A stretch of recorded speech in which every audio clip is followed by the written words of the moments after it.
पाषाण काल की हम लोगों ने क्लास पूरी कर ली थी। तो दोस्तों उसके कुछ हम लोग इम्पोर्टेंट क्वेश्चन भी देख लेते हैं। तो दोस्तों देखते हैं सबसे पहला क्वेश्चन के बारे में, मानव द्वारा सर्वप्रथम उगाया जाने वाला अनाज कौन सा था। तो दोस्तों मानव द्वारा सर्वप्रथम हमने आपको पहले ही बता दिया था कि मानव द्वारा सर्वप्रथम उगाया जाने वाला अनाज जौ था। और ये दोस्तों किस काल में उगाया गया था, तो ये दोस्तों नवपाषाण काल में उगाया गया था।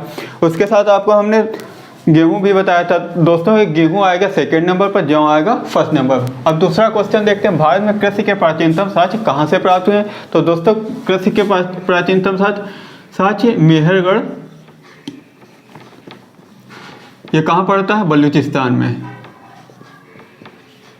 मेहरगढ़ बलूचिस्तान से कृषि के प्राचीनतम साक्ष्य प्राप्त हुए।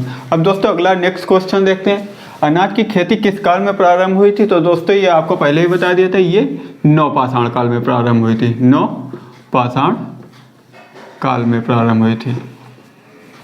अब अगला क्वेश्चन दोस्तों देखते हैं, राष्ट्रीय मानव संग्रहालय कहाँ पर है। तो राष्ट्रीय मानव संग्रहालय ये दोस्तों पड़ता है भोपाल में, भोपाल में। और इसका दोस्तों प्रेजेंट टाइम में इसका नाम बदलकर इंदिरा गांधी राष्ट्रीय मानव संग्रहालय, इंदिरा गांधी राष्ट्रीय मानव संग्रहालय कर दिया गया। अब दोस्तों नेक्स्ट क्वेश्चन देखते हैं, भारत में मानव हड्डी के साक्ष्य कहां से प्राप्त हुए। तो दोस्तों हमने आपको पहले ही बता दिया था, ये आपको बताया था मध्यपाषाण काल में कहां से प्राप्त हुए थे, मैदहा। और एक बताया हुआ था स्थान सराय नाहर राय। तो मैदहा अगर आता है तो मैदहा करेंगे, अगर सराय नाहर राय आता है तो सराय नाहर राय करते हैं। तो ये पड़ता कहाँ पर है दोस्तों, ये प्रतापगढ़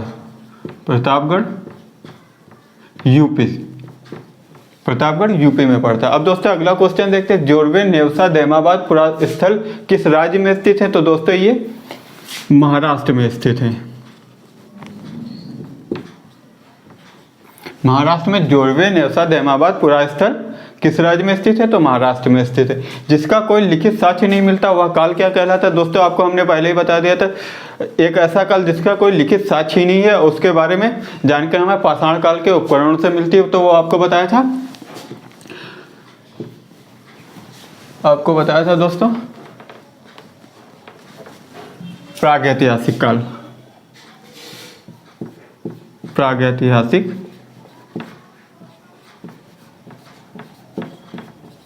काल, या अगर प्राक आता है तो दोस्तों प्राक पे टिक करेंगे। अगर इन दोनों में से कोई अगर एक भी ऑप्शन आ जाता है, इन दोनों में से एक ऑप्शन को टिक करेंगे।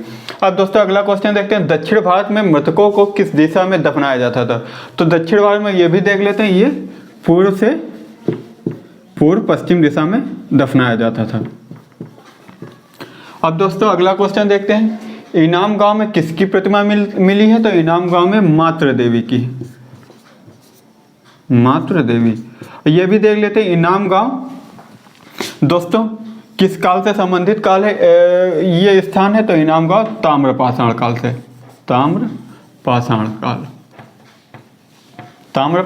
से इनाम गांव संबंधित है। मानव द्वारा खोजी गई सबसे पहली धातु कौन सी थी। तो दोस्तों मानव द्वारा खोजी गई सबसे पहली धातु तांबा थी। और इसके बाद में देख लेते हैं दोस्तों, इसके बाद में मानव द्वारा खोजी गई दूसरी धातु कौन सी थी। उसके बाद में दोस्तों पीतल की धातु खोजी थी, पीतल। और इसके बाद में दोस्तों कांसा, ये नहीं सॉरी दोस्तों, इसके बाद में लोहा की खोज की थी, लोहा।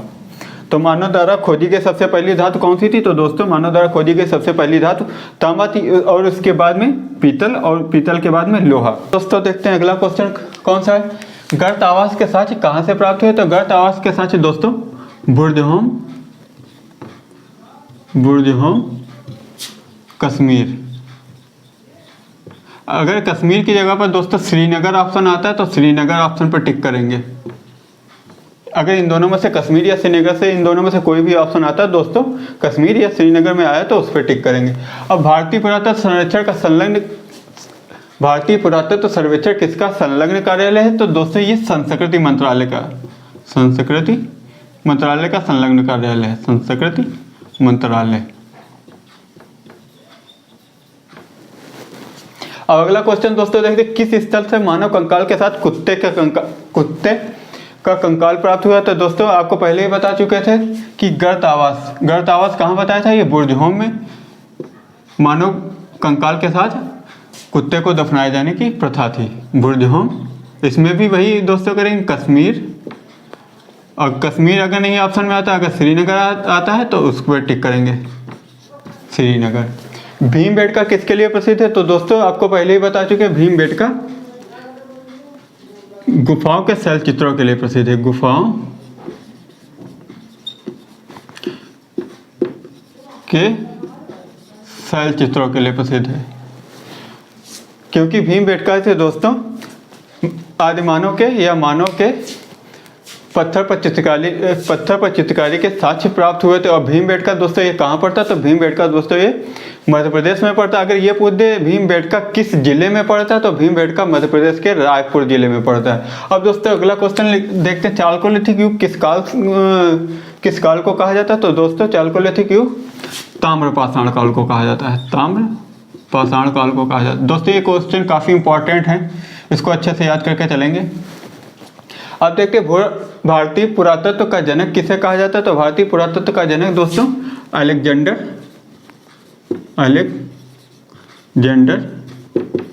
कनिंघम को कहा जाता है।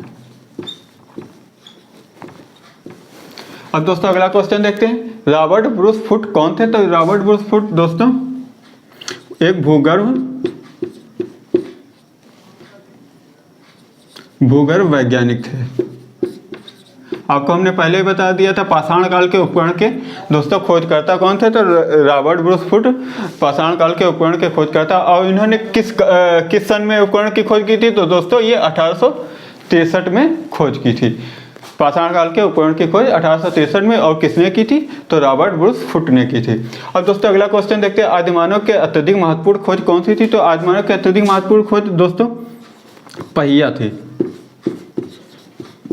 क्योंकि आदिमानव लोग खेती करना जब से स्टार्ट किए थे तो उनको काफ़ी दिक्कतों का सामना करना पड़ा था, इसलिए उन्होंने पहिए की खोज की, जिससे उनको आने जाने में और सामान लाने में काफ़ी सहायता मिलने लगी। इसलिए सबसे अत्यधिक महत्वपूर्ण खोज पहिया को दी जाएगी। ताम्रपाषाण काल में किस धातु को सर्वप्रथम औजार में प्रयुक्त किया गया था। तो ताम्रपाषाण काल के सर्वप्रथम दोस्तों सबसे पहली धातु हम लोगों को ताम्रपाषाण काल में कौन सी मिली थी, तांबा। तो उसी धातु का उन्होंने सबसे पहले प्रयोग किया था औजार में। और किस चीज़ के लिए प्रयोग किया था, तो वो पत्थर के औजार बनाते थे, कुल्हाड़ी। और कुल्हाड़ी में वो बेंट डालने के लिए या बेंट डालने के लिए वो लोग तांबे की धातु का प्रयोग करते थे, तांबा। अब दोस्तों ये थे हमारे इंपॉर्टेंट क्वेश्चन, इनको अच्छे से याद करके चलेंगे। अगर दोस्तों क्लास के साथ हम लोग इन क्वेश्चन को भी पढ़ते रहेंगे तो उनसे काफ़ी हम लोगों को काफ़ी हद तक सहायता मिलेगी क्लास को